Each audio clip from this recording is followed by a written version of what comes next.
स्वागत है आपका परीक्षा स्टडी 24 यूट्यूब चैनल पर। दोस्तों आज हम आपको डीएलएड सेकंड सेमेस्टर के विषय गणित का जो 2022 में पेपर हुआ था उसे कंप्लीट लिखकर हल कराएंगे, जिससे आप अपनी उत्तर पुस्तिका में लिख सकें, अच्छे अंक आ सकें। तो जो छात्र नए हैं चैनल को सब्सक्राइब कर लें और घंटी वाले बटन को दबा लें, जिससे नेक्स्ट आने वाली वीडियो की नोटिफिकेशन मिल सके आपको। और सभी छात्र एक बार अभी वीडियो को अपने दोस्तों में तथा डीएलएड ग्रुपों में शेयर कर दें, जिससे अधिक से अधिक छात्र जुड़ सकें।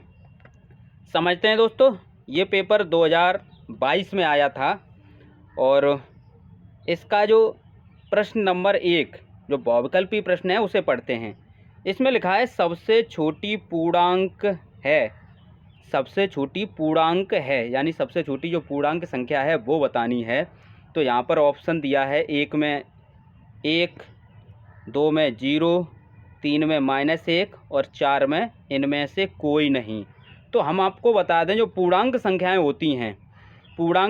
होती हैं तो आपने देखा होगा कि धनात्मक संख्याएं, जो धनात्मक संख्याएं और ऋणात्मक संख्याएं, ठीक है, ये सभी आती हैं। ये प्लस में भी इन्फिनेटिव तक जाएगा और माइनस में भी इन्फिनेटिव तक जाएगा।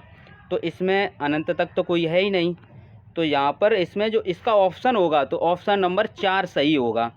लेकिन आपको अपनी उत्तर पुस्तिका पे किस प्रकार लिखना है ये समझ लेते हैं। आपको अपनी उत्तर पुस्तिका पे किस प्रकार लिखना है, तो आपको लिखना है बीच में। उत्तर नंबर आपको डालना है बीच में।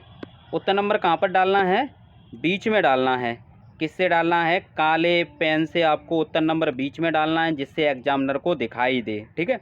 और एक जो बहुविकल्पी एक था उसका 4 नंबर सही था। ऑप्शन नंबर कौन सा सही था? 4 नंबर सही था। तो इस प्रकार आप कर सकते हो। आपको ये ध्यान रखना है कि जो बहुविकल्पी प्रश्न होते हैं उनमें जो नंबर सही है, जो ऑप्शन सही है उसको भी लिखना है और उसमें क्या लिखा है। जैसे इसमें लिखा है इसमें से कोई नहीं, तो इसमें से कोई नहीं ये सही है, तो ये भी हमें लिखना है। बहुत से क्या गलती करेंगे, केवल लिख देंगे ऑप्शन नंबर 4, तो ये तरीका भी गलत है। यदि आप ये लिख देंगे कि इनमें से कोई नहीं और आप क्या ना लिखें, ये ना लिखें, तो भी तरीका गलत है। तो सही तरीका यही है कि आपको ये लिखना है जैसे हमने लिखाया है, इसी प्रकार आपको प्रश्न अपने उत्तर पुस्तिका में लिखना है। नेक्स्ट प्रश्न पढ़ते हैं, प्रश्न नंबर 2। ये बहुविकल्पी प्रश्न है। बहुविकल्पी प्रश्न क्या होते हैं, कहीं रफ पर आप सॉल्व कर लें, सॉल्व करके, क्योंकि हमें उत्तर पुस्तिका में आंसर लिखना होता है, ठीक है। पहले इसे पढ़ते हैं, प्रश्न नंबर 2 को पढ़ते हैं। प्रश्न नंबर 2 में क्या लिखा है? प्रश्न नंबर 2 में लिखा है कि उस समबाहु त्रिभुज का क्षेत्रफल कितना होगा। समबाहु त्रिभुज का क्या पूछा है? क्षेत्रफल, जिसका परिमाप 3 मीटर है। तो यानी जो परिमाप है वो दिया है, परिमाप कितना दिया है? 3 मीटर दिया है। तो इसे हम सॉल्व करते हैं, एक बार सॉल्व करके देख लेते हैं, ठीक है। तो जो आपका समबाहु त्रिभुज होता है, जो समबाहु त्रिभुज होता है उसका परिमाप क्या होता है? समबाहु त्रिभुज का परिमाप, समबाहु त्रिभुज का परिमाप बराबर 3a। तो यहाँ पर जो परिमाप है, समबाहु त्रिभुज का जो परिमाप है वो दिया है, कितना दिया है? 3 दिया है। प्रश्न में कितना दिया है? 3, और सूत्र में कितना होता है? 3a। तो यहाँ से a की वैल्यू निकाल लेंगे। a की वैल्यू आप निकाल सकते हो, इस 3 का भाग लगेगा इसमें, तो जो a की वैल्यू निकलेगी वो कितनी निकलेगी? a की वैल्यू 3 का यहाँ भाग लगा देंगे, एक बार जाएगा तो a बराबर 1 यानी 1 मीटर, ठीक है। अब हम क्या करेंगे, समबाहु त्रिभुज का क्षेत्रफल निकालेंगे। तो समबाहु त्रिभुज का जो क्षेत्रफल होता है उसका जो सूत्र है वो होता है √3/4 भुजा का वर्ग, भुजा माने a², ठीक है। यहाँ पर हम लिख देंगे क्योंकि ये कार्य बहुविकल्पी में आपको रफ पे करने हैं, ठीक है। तो a का मान कितना है? 1 √3/4, a का मान हम लगा देंगे और 1 का वर्ग करेंगे, 1 ही आएगा। 1 का वर्ग करेंगे तो कितना आएगा? 1 आएगा, और 1 का गुणा करेंगे किसी संख्या में तो वही संख्या आती है। तो √3/4 मीटर स्क्वायर ये ऑप्शन होगा। तो देखते हैं ये ऑप्शन किस में है। तो ये ऑप्शन है √3/4 मीटर स्क्वायर, क्योंकि मीटर में दिया है। √3/4 मीटर स्क्वायर ये है आपका ऑप्शन नंबर 2। ऑप्शन नंबर कौन सा सही है? ऑप्शन नंबर 2 सही है। ठीक है, अब प्रश्न नंबर 3 देखते हैं, और 2 और 3 को हम दिखा देंगे कि आपको किस प्रकार अपनी उत्तर पुस्तिका में लिखना है। तो यहाँ पर दिया है निम्न में से अभाज्य संख्या है। तो यहाँ पर 4 विकल्प दिए हैं, इसमें से ये बताना है कि अभाज्य संख्या कौन सी है। तो प्रश्न नंबर 3 में अभाज्य संख्या बतानी है। 4 आपके विकल्प दिए हैं, एक एक करके समझते हैं। ठीक है, पहले में लिखा है 8, 2 और 4। तो अभाज्य संख्याएं कौन सी होती हैं? जिनमें स्वयं का भाग जाए, ऐसी संख्याएं जिनमें स्वयं का भाग जाए। एक का तो जाता ही है। ठीक है, तो जो 8 है इसमें 2 का चला ही जाएगा, तो हमें ये तो नहीं होगी। नेक्स्ट देखते हैं, तीसरा देखते हैं। इसमें 3 है, 7 है और 9 है। 9 में 3 का चला जाता है, तो हमें आगे देखना ही नहीं है। ठीक है, और 4 में देखते हैं, इसमें 7 है, 5 है और 6 में 2 का चला जाएगा, तो हमें देखना ही नहीं है। तो ये भी गलत, ये भी गलत। तो ये देखते हैं 11, 2 और 3, तो ये सही है। आपको अपनी उत्तर पुस्तिका पर किस प्रकार लिखना है ये समझ लेते हैं। प्रश्न नंबर 2 यानी उत्तर नंबर, आपको उत्तर पुस्तिका में प्रश्न नहीं लिखना है, उत्तर नंबर डालना है। उत्तर नंबर 2 का क्या था? विकल्प नंबर 2 सही था। उत्तर नंबर 3 बीच में डालेंगे और इसका विकल्प नंबर 2 सही था। नेक्स्ट देखते हैं, नेक्स्ट प्रश्न है, सभी छात्र कमेंट में उत्तर लिखते रहें। ठीक है, नेक्स्ट देखते हैं प्रश्न नंबर 4, परमेय संख्या -3/4 का योगात्मक प्रतिलोम। -3/4 का योगात्मक प्रतिलोम और गुणात्मक प्रतिलोम होगा, तो इसमें ऑप्शन में बताना है। योगात्मक प्रतिलोम में हमने क्या बताया था कि आपको चिन्ह चेंज कर देना है, यानी माइनस चिन्ह लगाना है।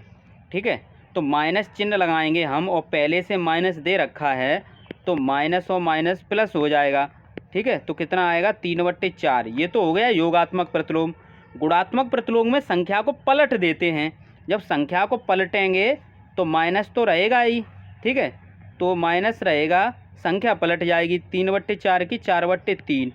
तो आप देखें 3/4 और -4/3 किस में है?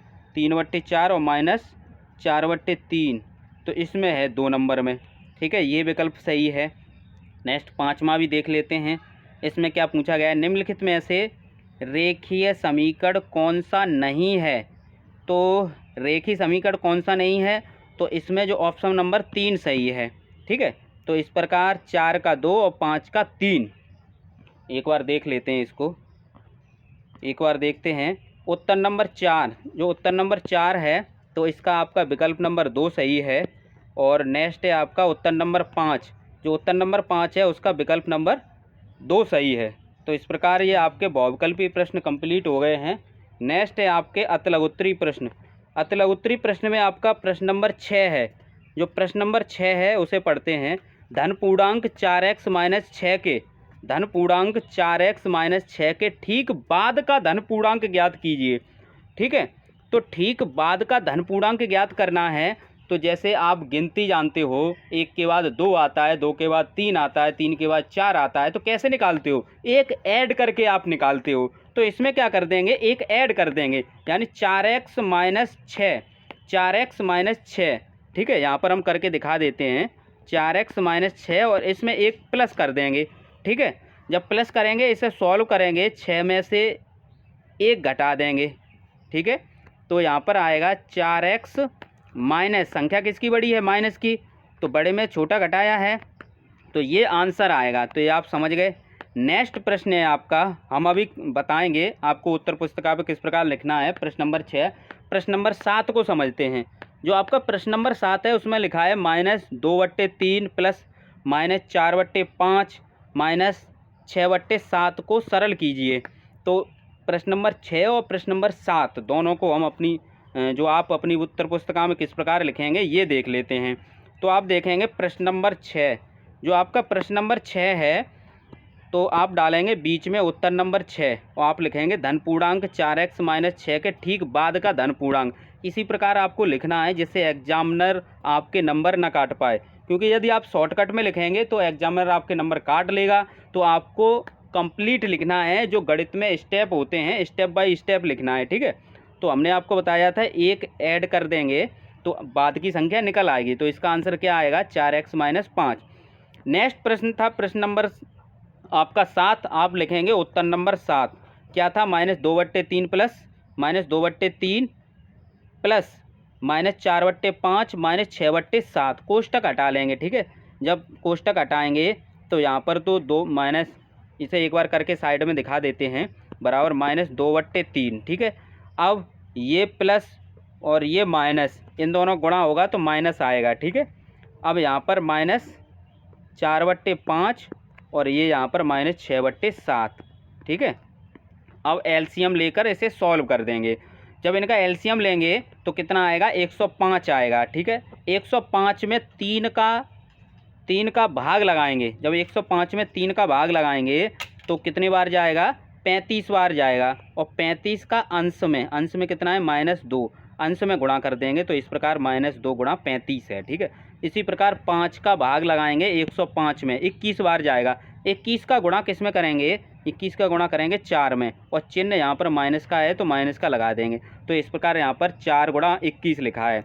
इसी प्रकार 7 का भाग लगाएंगे 105 में, 15 बार जाएगा, और 15 का गुणा कहाँ करेंगे 6 में, और माइनस का ये चिन्ह है तो माइनस का चिन्ह लगा दिया है। तो अब इसे सॉल्व कर लेते हैं। इसे क्या करते हैं, सॉल्व कर लेते हैं, ठीक है। इसे सॉल्व करते हैं तो 35 दूनी 70, माइनस के 70 आएंगे। 21 चौक 84, माइनस के आएंगे। 15 छिंग 90। तो इस प्रकार ये सभी माइनस के हैं, इन तीनों को ऐड करेंगे तो 244 आएगा, और माइनस के हैं तो माइनस का चिन्ह आएगा, तो 244/105। तो ये आपका था प्रश्न नंबर 7। नेक्स्ट प्रश्न है आपका प्रश्न नंबर 8। प्रश्न नंबर 8 को पढ़ते हैं, ठीक है। इसमें क्या लिखा है समझते रहें। इसमें लिखा है 15 सेंटीमीटर भुजा वाले वर्ग से, जो 15 सेंटीमीटर भुजा वाला एक वर्ग है, उससे 5 सेंटीमीटर भुजा वाले कितने वर्ग काटे जा सकते हैं, ठीक है। कोई वर्ग है, ये मान लेते हैं कोई वर्ग है, ठीक है। इस प्रकार से तो इससे छोटे छोटे कितने काटे जा सकते हैं, ठीक है। 5 सेंटीमीटर के, ये तो हमने आपको बना के समझा दिया है। तो कितने काटे जा सकते हैं, तो आपको क्या करना है 15 सेंटीमीटर भुजा वाला जो वर्ग है, ठीक है, उसके जो आपका क्षेत्रफल होगा, और 5 सेंटीमीटर वाले भुजा वाले वर्ग के जो क्षेत्रफल है उसका भाग लगा देंगे और निकल आएगा, ठीक है। तो इसका हम यहीं पर आपको बता देते हैं। तो 15 गुणा 15, ठीक है, और ये हो गया 15 सेंटीमीटर वाले भुजा 15 सेंटीमीटर भुजा वाले वर्ग का क्षेत्रफल, और ये हो गया छोटे वाले का 5 या 15 यानी 9 वर्ग काटे जा सकते हैं। कितने वर्ग काटे जा सकते हैं 9 वर्ग, ठीक है। तो यहाँ पर आपने समझ लिया, और यहाँ देख लेते हैं किस प्रकार आपको लिखना है, क्योंकि लिखना भी ज़रूरी है, ठीक है। शॉर्टकट में नहीं लिखेंगे, इस प्रकार लिखेंगे आप। 5 सेंटीमीटर भुजा वाले वर्ग की संख्या कितनी आएगी, 15 सेंटीमीटर भुजा वाले वर्ग का क्षेत्रफल बट्टे 5 सेंटीमीटर भुजा वाले वर्ग का क्षेत्रफल, 15 गुणा 15 बट्टे 5 गुणा 5, ये 9 निकलेगी, ठीक है। ये हमने आपको बताया। नेक्स्ट प्रश्न है आपका प्रश्न नंबर 9। प्रश्न नंबर 9 को समझते हैं। प्रश्न नंबर 9 में क्या है, एक घनाकार बर्तन की कोर यानी भुजा 10 सेंटीमीटर है, घनाकार, घन के आकार की है, 10 सेंटीमीटर है। बर्तन में रखे जल का आयतन लीटर में ज्ञात कीजिए, ठीक है। तो इस प्रश्न को करते हैं। तो घनाकार बर्तन का आयतन तो भुजा क्यू होगा, या फिर पेपर में दिया है कोर क्यू, तो कोई सा एक लिख लेंगे, ठीक है। या तो भुजा क्यू लिख देना या फिर कोर क्यू लिख देना। तो भुजा कितनी दी है 10 का क्यू हो गया, 10 का क्यू हो गया, 3 बार लिख दिया 1000 सेंटीमीटर क्यू। और यही सूत्र होता है 1 लीटर बराबर घन सेंटीमीटर, या 1000 घन सेंटीमीटर। 1 लीटर बराबर 1000 घन सेंटीमीटर, यानी 1000 घन सेंटीमीटर को इस प्रकार भी लिख सकते हो 1000 सेंटीमीटर क्यू, ठीक है। तो ये किसके बराबर है? 1 लीटर के बराबर है। तो आंसर कितना आएगा? 1 लीटर। इस प्रकार आप कर सकते हो। नेक्स्ट प्रश्न है प्रश्न नंबर 10। प्रश्न नंबर 10 को समझते हैं। X square minus x y plus y square में एक्स प्लस वाई से गुणा कीजिए। किस प्रकार गुणा करना है देख लेते हैं, एक एक करके समझ लेते हैं। उत्तर नंबर 10 डालेंगे, ये लिख लिया हमने। अब एक बार इसके साथ गुणा करेंगे, एक्स स्क्वायर गुणा एक्स हमने लिख दिया है, लेकिन डायरेक्ट हम गुणा करके आपको बता देते हैं, लेकिन आपको ये भी लाइन लिखनी है पूरी, ठीक है। तो एक्स का गुणा एक्स स्क्वायर से करेंगे एक्स क्यू, एक्स का गुणा इसके साथ करेंगे तो माइनस के एक्स स्क्वायर बाई, एक्स गुणा इसके साथ करेंगे बाई स्क्वायर के साथ तो एक्स बाई स्क्वायर आएगा। इसी प्रकार आपको बाई का गुणा एक्स स्क्वायर के साथ करेंगे तो एक्स स्क्वायर बाई, बाई का गुणा यहाँ पर करेंगे माइनस एक्स वाई के साथ तो क्या आएगा? माइनस के एक्स बाई स्क्वायर। इसी प्रकार बाई का गुणा बाई स्क्वायर के साथ करेंगे तो बाई क्यू आएगा। और यहाँ पर आप देखेंगे एक्स स्क्वायर बाई ये हैं और एक्स स्क्वायर बाई ये हैं, यानी ये माइनस के हैं और ये प्लस के हैं, कैंसिल हो जाएंगे। इसी प्रकार एक्स बाई स्क्वायर प्लस के हैं, माइनस के एक्स बाई स्क्वायर माइनस के, ये कैंसिल हो जाएंगे। तो आपके पास क्या बचा? एक्स क्यू और बाई क्यू। तो ये आंसर हो गया। नेक्स्ट प्रश्न है प्रश्न नंबर 11। प्रश्न नंबर 11 को समझते हैं। किसी संख्या के 1/4 में से 1 घटाने पर शेष 1 है, शेषफल 1 है, वह संख्या ज्ञात कीजिए। किसी संख्या के 1/4 से 1 घटाने पर शेषफल 1 है, वह संख्या ज्ञात कीजिए। तो इस प्रश्न को किस प्रकार करना है ये समझ लेते हैं। तो यहाँ पर देखेंगे माना संख्या x। अब प्रश्न में क्या कह रहा है? किसी संख्या के 1/4 से 1 घटाने पर, तो कोई संख्या क्या थी? x थी, उसके 1/4 से 1 घटाने पर क्या प्राप्त होता है? 1। तो इसे सॉल्व कर लेंगे, ठीक है, और कुछ नहीं करना है। माइनस का 1 है और बराबर के दूसरी तरफ जाएगा, ये बराबर के दूसरी तरफ जाएगा, प्लस में हो जाएगा, ये हो जाएगा, ये दोनों जोड़ लेंगे तो 2 हो जाएंगे, ठीक है। अब क्या करेंगे? x की वैल्यू निकालनी है, 4 का गुणा हो जाएगा 2 के साथ, कितना आएगा? 8। तो अभिष्ट संख्या कितनी आई? 8 आई। अब ये 2 नंबर के प्रश्न स्टार्ट होंगे 12 से। सभी छात्र आंसर जरूर लिखें। एक वर्गाकार बगीचे के चारों ओर 50 सेंटीमीटर चौड़ाई का मार्ग बना हुआ है, ठीक है। एक वर्गाकार बगीचे के चारों ओर 50 सेंटीमीटर चौड़ाई का मार्ग बना हुआ है। बगीचे की लंबाई सहित बगीचे की लंबाई मार्ग सहित है, यानी मार्ग भी ऐड है, 51 मीटर है। यहाँ पर मीटर में है, यहाँ पर सेंटीमीटर में है, इसे भी आप मीटर में बना लो तो कितना आएगा? 0.5 मीटर, ठीक है। 100 का भाग लगाएंगे। बगीचे का क्षेत्रफल ज्ञात कीजिए। बगीचे का क्षेत्रफल ज्ञात करना है। तो यहाँ पर आप देखेंगे एक वर्गाकार बगीचे के चारों ओर 0.5 मीटर चौड़ाई का मार्ग बना हुआ है। बगीचे की लंबाई मार्ग सहित 51 मीटर है। तो देखते हैं किस प्रकार करेंगे, चित्र से समझ लेते हैं, इसे चित्र से समझ लेते हैं। यहाँ पर आप देखेंगे ये वाला, ठीक है, ये हम बनाते हैं इस प्रकार, ठीक है। ये क्या है? 51 मीटर, 51 मीटर का है। अब यहाँ पर क्या है? ये मार्ग कितना था? 0.5 मीटर इधर है और 0.5 मीटर इधर है। तो यानी 1 मीटर कम कर दो 51 में से, तो अंदर कितना बचेगा? ये 50 मीटर बचेगा। ये समझ गए? तो ये 50 मीटर बचा अंदर, ठीक है। और यही बगीचा बचा, यही तो बगीचा है। बाद बाकी ये तो आपका रास्ता है, ये वाला रास्ता है। 0.5 मीटर का मार्ग है ये, इतनी चौड़ाई 0.5 इधर है, 0.5 इधर है, ठीक है। तो आप इस प्रकार इसे कर सकते हो। मार्ग की चौड़ाई आप दिखा देना कि 0.5 मीटर। 100 का अगर हम भाग लगाएंगे तो मीटर में बन जाएगा सेंटीमीटर से। बगीचे की भुजा आप मिल गई 50 मीटर अंदर वाली, ठीक है। जो अंदर आपकी है, ये जो अंदर आपकी मिल गई 50 मीटर, ठीक है। अब जो वर्ग है, तो वर्ग क्षेत्रफल निकाले क्या होता है? भुजा वर्ग। तो भुजा आपको 50 मिल गई तो भुजा का वर्ग करेंगे 50 गुणा 50, ठीक है। तो इसे सॉल्व कर लेंगे। 5 25 और 2 0 यानी 2500 मीटर स्क्वायर। ये आपका 12 नंबर प्रश्न का उत्तर है। नेक्स्ट है आपका प्रश्न नंबर 13 और 13 नंबर प्रश्न पढ़ते हैं एक बार कौन सा है। यदि एक्स स्क्वायर प्लस 1/x² बराबर 82/9 तो एक्स क्यू माइनस 1/x³ का मान ज्ञात कीजिए। ये प्रश्न बहुत लंबा है, इसे समझ लेते हैं। पहले इसे बनाना पड़ेगा तब ये सॉल्व होगा, डायरेक्ट सॉल्व नहीं होगा। ठीक है, समझते हैं, समझते रहें।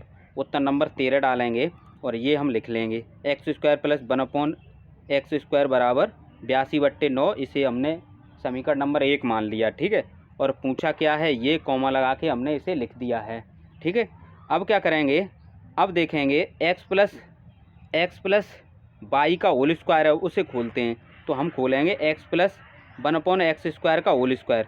तो क्या होगा, पहले पद का वर्ग x² प्लस दूसरे पद का वर्ग 1/x², इन दोनों को गुणा उसका दूना। यहाँ पर सही कर लेना, प्लस नहीं माइनस होगा, हम माइनस का खोलेंगे। ठीक है, x माइनस 1/x²। ठीक है, ये खोलेंगे होल वर्ग अपनी तरफ से और इसका मान लगाएंगे। तो ये माइनस पहले पद का वर्ग धन दूसरे पद का वर्ग, इन दोनों को गुणा उसका दूना। वो चिन्ह क्या है, माइनस, इन दोनों गुणा कर दिया और दूना, दूने के लिए 2x गुणा 1/x। इससे ये कैंसिल हो जाएगा, यहाँ पर माइनस के 2 बचेंगे। और आप देखेंगे कि x² प्लस 1/x² बराबर प्रश्न में ही दिया है 82/9। तो इसकी जगह हम लगा देंगे 82/9। ठीक है, 82/9 लगाएंगे, एलसीएम लेके इसे सॉल्व करेंगे तो ये आपका आएगा, कितना आएगा, यहाँ पर वर्ग चढ़ा है। ठीक है, तो यहाँ पर 64/9 सॉल्व करके आ जाएगा, 9 एलसीएम हो जाएगा।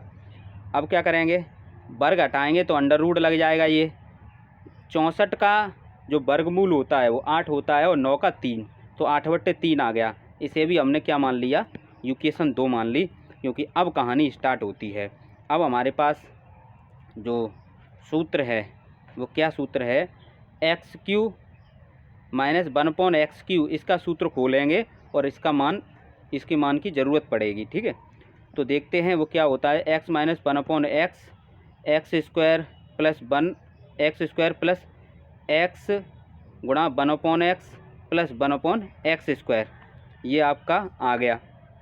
ठीक है, अब इसमें मान रखेंगे, ये वही सूत्र है x³ माइनस y³ वाला। तो उसमें क्या होता है, एक कोष्टक में वही होता है। ठीक है, और दूसरे में क्या है, स्क्वायर में चलता है, ये वही है, माइनस वाला प्लस में रहता है। तो ये वही सूत्र है। अगर हम लिख के बताएं आपको, ये एग्ज़ाम में नहीं लिखना है, आपको डायरेक्ट करना है। तो x³ माइनस y³, इसमें क्या था, एक कोष्टक में, तो यही कर दो। ठीक है, फिर x², ठीक है, फिर माइनस है तो प्लस xy और प्लस y²। तो इसी प्रकार है ना, x की जगह यहाँ पर x³ है और y की जगह 1/x³ है। ठीक है, ये वही है, तो ये आप समझ गए होंगे। तो अब इसे आगे सॉल्व करते हैं, इसे आगे सॉल्व करते हैं। तो यहाँ पर आप देखेंगे इसकी जगह x माइनस 1/x की जगह हम ये मान लगाएंगे 8/3 लगा दिया। और इसमें क्या है, इसे कैंसिल कर देंगे तो यहाँ 1 मिलेगा और इसे एक साथ कर लिया, x² और 1/x² को एक साथ कर लिया। इसका मान लगाएंगे, कितना मान था, 82/9। ठीक है, और प्लस 1। तो इस प्रकार इसे सॉल्व कर लो एलसीएम लेकर, क्योंकि ये एक कोष्टक में है। इसे सॉल्व करेंगे, एक 9 का एलसीएम, ये 9 एलसीएम ले लिया, तो इसे सॉल्व करेंगे तो ये 91/9 आएगा। ठीक है, और ये बाहर कितने हैं, 8/3। ये इसे सॉल्व कर लेंगे, इसका गुणा इससे करके, इसका इससे करके, तो ये 9 × 27 और 91 का 8 के साथ गुणा करेंगे तो 728/27 आएगा। ठीक है, इस प्रकार आप करके देख लेना। नेक्स्ट देखते हैं प्रश्न नंबर 14। प्रश्न नंबर 14 को पढ़ते हैं, इसमें क्या लिखा है ये समझ लेते हैं। माँ की आयु पिता की आयु से, माँ की आयु, गणित की वीडियो लंबी होती है तो धैर्य बना के रखें। माँ की आयु पिता की आयु से 5 वर्ष कम है। 10 वर्ष पूर्व दोनों की आयु का अनुपात कितना था, 5:6 था। माँ की वर्तमान आयु याद कीजिए। तो हमें क्या करना होगा, वर्तमान आयु को हम मान लेंगे, क्या मान लेंगे, x करके या कुछ हम मान लेते हैं। जो हम मानेंगे वो देखते हैं। 14 नंबर प्रश्न है आपका। प्रश्न नंबर 14 को समझते हैं। प्रश्न नंबर 14 में क्या है, मान लेते हैं, माना माँ की वर्तमान आयु x और पिता की आयु x+5। ठीक है, ये कैसे हो जाएगी ये समझ लेते हैं, क्योंकि यहाँ पर प्रश्न नंबर 14 में दिया है, स्पष्ट दिया है, क्या दिया है ये समझ लेते हैं कि माँ की आयु पिता की आयु से 5 वर्ष कम है। तो यदि हम माँ की आयु मानेंगे तो उसमें 5 ऐड कर देंगे, यानी पिता की आयु हम कह सकते हैं ज़्यादा है 5 वर्ष। ठीक है, और 10 वर्ष पूर्व दोनों की आयु का अनुपात दिया है, तो 10 वर्ष पूर्व दोनों की आयु हम माना है, उसी से ज्ञात कर लेंगे और अनुपात में रखकर हम सॉल्व कर लेंगे। ठीक है, तो देखते हैं किस प्रकार आपको करना होगा। तो यहाँ पर देखेंगे आप 10 वर्ष पूर्व हम आयु निकाल लेते माँ की, तो 10 वर्ष पूर्व यानी पहले, तो अभी वर्तमान में जितनी होगी उसमें से 10 घटा देंगे। वर्तमान में x है, x में से 10 घटा दिया। पिता की आयु वर्तमान में x+5 है, उसमें से 10 घटा देंगे तो x-5 आएगा। ठीक है, 10 में से 5 घटाएंगे तो माइनस के अधिक हैं, तो माइनस का चिन्ह आएगा, x-5 वर्ष। तो अब यहाँ पर क्या करना है, दोनों की आयु का अनुपात दिया है 5:6। ठीक है, 10 वर्ष पहले का, 10 वर्ष पहले की हम निकाल चुके हैं माँ की आयु और पिता की आयु। इसे सॉल्व कर लेते हैं। जब इसे सॉल्व करेंगे तो आप देखेंगे इसका गुणा इसके साथ हो जाएगा 5 के साथ, और 6 का गुणा कर देंगे हम इसके साथ। ठीक है, 6 का गुणा ये यहाँ कर दिया और इस पूरे का गुणा 5 के साथ कर दिया। अब इसे सॉल्व करेंगे तो 6x, इसका गुणा करेंगे तो -60। इसी प्रकार 5 का गुणा करेंगे x से 5x, 5 का गुणा करेंगे -5 से -25। ठीक है, 5 को इस तरफ लाएंगे तो इस तरफ ले आए, एक तरफ कर लिए, और संख्याएं ये -60 हैं, इधर प्लस के 60 हो जाएंगे। इस प्रकार आपको समझ में आया होगा। कैलकुलेशन को तुम्हें स्वयं करना होगा, जितना रिवीजन करोगे उतनी सही हो जाएगी। ठीक है, अब यहाँ पर आप देखेंगे कि 6x में से 5x जाएंगे तो x बचेगा, 1x यानी x, और 60 में से 25 घटाएंगे तो 35, तो x का मान कितना आया 35, और x हमने किसे माना था, माँ की आयु को। माँ की आयु कितनी आई 35, यही पूछा था। नेक्स्ट प्रश्न देखते हैं, प्रश्न नंबर 15। प्रश्न नंबर 15 को समझते हैं। प्रश्न नंबर 15 क्या है, एक कमरे की लंबाई 64 मीटर 7 सेंटीमीटर तथा चौड़ाई 20 मीटर 21 सेंटीमीटर है। उस बड़ी वर्गाकार टाइल की भुजा ज्ञात कीजिए। तो इसमें क्या निकालना पड़ेगा, मासा निकालना पड़ेगा। तो 64 मीटर 7 सेंटीमीटर, इसे क्या करेंगे सेंटीमीटर में ही बना लेंगे। इसको भी लंबाई और चौड़ाई को सेंटीमीटर में बना के और मासा निकाल देंगे। समझते हैं कैसे करना होगा। तो यहाँ पर आप देखेंगे तो ये प्रश्न नंबर 15 है। लंबाई 64 मीटर 7 सेंटीमीटर, यानी 100 का गुणा कर देंगे तो ये सेंटीमीटर में बनेगा। 64 100 सेंटीमीटर और 7 सेंटीमीटर, यानी 64 सेंटीमीटर। इसी प्रकार चौड़ाई कर लेंगे 20 मीटर 21 सेंटीमीटर, तो ये 20 मीटर यानी 2000 सेंटीमीटर और 21 सेंटीमीटर, तो ये हो जाएगा 2021 सेंटीमीटर। कैसे हुआ, ये मीटर को बनाएंगे तो 100 का गुणा करते हैं इस प्रकार। ठीक है, तभी तो हुआ 2000, तो इस प्रकार ये आया। तो अब हमारे पास है ये दो 64 7 यानी 6407 और 2021, इनका मासा निकाल लेंगे। तो इनका मासा किस प्रकार निकालेंगे ये देख लेते हैं। 2021 का भाग 3 बार देंगे तो ये आएगा 6063, तो इसे घटाएंगे तो ये आएगा 344। अब क्या करेंगे, अब किसका भाग दिया था 2021 का, वो अंदर लिख लेंगे इस प्रकार। अब 344 का फिर भाग देंगे, 5 बार जाएगा और इस 1720 आएगा। घटाएंगे कितना आएगा 301। अब 301 अब किस में भाग देंगे तो ये, इस प्रकार ये क्रम चलता रहता है। 344, ठीक है, 344, तो ये आपका एक बार जाएगा। ठीक है, घटाएंगे तो 43। अब किस में देंगे 301 में 7 बार जाएगा, पूरा कट जाएगा, तो मासा कितना आया 7। तो अभीष्ट जो टाइल की भुजा होगी वो 43, कितना आया 43, और अभीष्ट जो ये मासा 43 आएगा, और यही आपकी बड़ी से बड़ी भुजा होगी। ठीक है, तो आंसर 43 आएगा। नेक्स्ट प्रश्न है प्रश्न नंबर 16। प्रश्न नंबर 16 क्या है उसे समझते हैं। वृत्ताकार मैदान का क्षेत्रफल दिया है, उसके व्यास की लंबाई ज्ञात कीजिए। क्षेत्रफल दिया है यानी वृत्ताकार मैदान है, यानी वृत्त का क्षेत्रफल दिया है, व्यास निकाल लेंगे। पहले त्रिज्या निकालेंगे और त्रिज्या का 2 गुना कर देंगे, 2 गुना। ठीक है, तो इस प्रकार आप देखेंगे कि यहाँ पर आपका उत्तर नंबर 16 है। वृत्ताकार मैदान का क्षेत्रफल बराबर दिया है 154 वर्ग मीटर। क्षेत्रफल का सूत्र होता है पाई आर स्क्वायर। 154 पहले से दिया है, आर स्क्वायर यहीं रखेंगे, पाई इधर पहुंचा देंगे और पाई का मान लगा देंगे 22/7। 7 का ऊपर गुणा हो जाएगा इस प्रकार। ठीक है, तो आप देखेंगे 22 से ये काटेंगे, 7 बार कट जाएगा, 7 बार भाग चला जाएगा। ठीक है, अब यहाँ पर क्या है, आर का मान निकाल लेंगे, क्योंकि यहाँ पर वर्ग है तो यहाँ पर अंडर रूट हो जाएगा। तो 7 मीटर निकला, त्रिज्या 7 मीटर। तो आपका व्यास कितना हो जाएगा, दूना, यानी वृत्ताकार मैदान का व्यास की लंबाई, वृत्ताकार मैदान के व्यास की लंबाई 2r। आर क्या है, त्रिज्या, तो आर का मान 7 है, तो 7 दूनी 14 मीटर हो गया आपका व्यास। अब नेक्स्ट देखते हैं, प्रश्न नंबर आपका है 17। समझते रहें, आपको ये करना होगा। प्रश्न नंबर 17 ये लिखा है आपका। ठीक है, 121 माइनस बड़ा कोष्टक 121 डिवाइड छोटा कोष्टक 11 गुणा 11 माइनस छोटा कोष्टक में -4 माइनस मझला कोष्टक 3 माइनस रेखा कोष्टक 8 माइनस 1।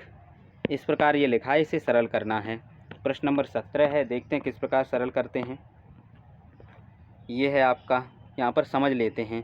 पहले हम रेखा कोष्टक को खोलेंगे इतना, तो 8 में से 1 घटाएंगे, 7 बचेगा, और इसके आगे किसका चिन्ह था, माइनस का चिन्ह था, तो माइनस के 7। ठीक है, बाद बाकी सभी ऐसे ही उतार लेंगे, ये सभी यहाँ तक ऐसे ही उतारा गया है। ठीक है, देखते रहें, जहाँ पर हमने चेंजिंग की है वही देखें। अब इस कोष्टक को हटाएंगे, बोर्ड मास रूल के अनुसार कर रहे हैं ये सभी। ठीक है, बोर्ड मास में सबसे पहले रेखा कोष्टक, फिर छोटा कोष्टक, फिर मझला कोष्टक, फिर बड़ा कोष्टक। ठीक है, तो हम यहाँ पर पहले कौन सा हटाएंगे, छोटा कोष्टक हटाएंगे, मझला बाद में हटाएंगे। ठीक है, तो यहाँ पर पहले छोटा कोष्टक देखते हैं। छोटा कोष्टक, यहाँ पर आप देखें छोटे कोष्टक ये 2 हैं। ठीक है, इन्हें हल कर लेंगे, तो 11 का 11 से गुणा करेंगे 121, बाद बाकी ऐसे ही सेम लिखेंगे, ये लिखा है ऐसे ही लिख देंगे। ठीक है, अब इसे कोष्टक को हटाएंगे, माइनस माइनस प्लस के 4, इसे भी हटा दो। 7 में से 3 घटाएंगे, बचेगा 4, माइनस के 4 यहाँ पर बचेंगे, और माइनस माइनस प्लस के 4, इस प्रकार। ठीक है, अब यहाँ पर ये बड़ा कोष्टक है और इसके अंदर बोर्ड मास रूल के अनुसार BODMAS। ठीक है, तो डिवाइड, ब्रैकेट ऑफ डिवाइड, तो डिवाइड यहाँ पर ये भाग देंगे, कितना आएगा 121 का 121 में देंगे, एक बार जाएगा, इसे उतार लेंगे, 4 + 4। अब इन्हें ऐड कर लेंगे। ठीक है, ये सभी ऐड कर लेंगे, 4 और 4 8 और 1 9। ठीक है, माइनस के 9 हो जाएंगे, 112 में से 9 घटाएंगे तो 103 आएगा। इस प्रकार आप कर सकते हो। नेक्स्ट प्रश्न और अंतिम प्रश्न है, समझते हैं। अंतिम प्रश्न क्या है उसे पढ़ते हैं। यहाँ पर ये प्रश्न दिया है 18, क्या दिया है पढ़ते हैं। एक टोकरी में यादृच्छिक रूप से चुने गए 18 संतरों के भार ग्राम में नीचे दिए गए हैं।